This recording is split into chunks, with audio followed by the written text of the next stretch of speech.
What's up guys, welcome to another tutorial, welcome to the channel. My name is David Falla, and in today's video we're going to be doing a crop top, a textured crop top on straight and super thick hair. So stay tuned.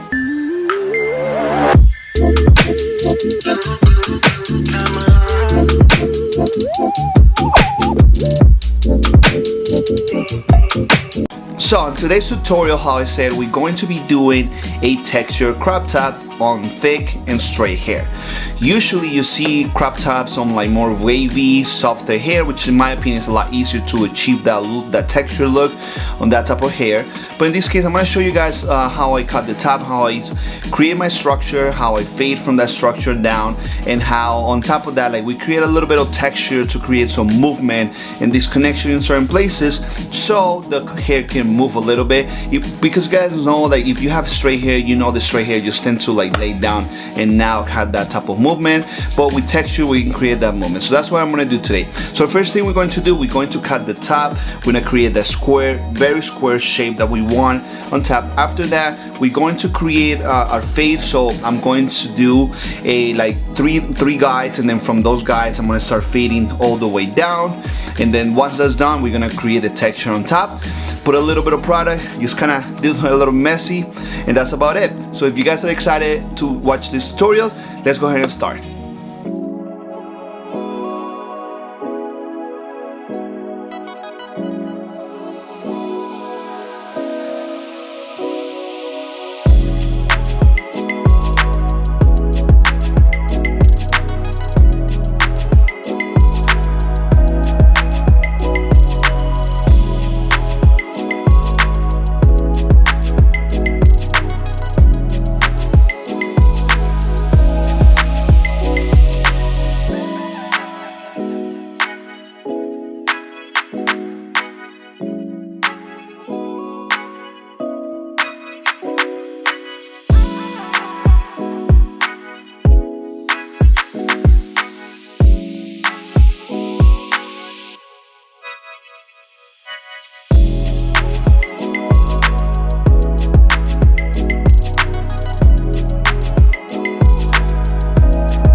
So what do you guys thought about the video? I think it's it's harder to do this type of hairstyle on that type of hair, right? So that's why I wanted to show you guys this video. Let me know if you guys have any questions on the comments below. I'm super happy to be back, and I will be bringing you a lot of new content. Super pumped to be back, to be honest with you. So let me know in the comments below, and don't forget to subscribe and like it, and I'll see you guys on the next one. Take care.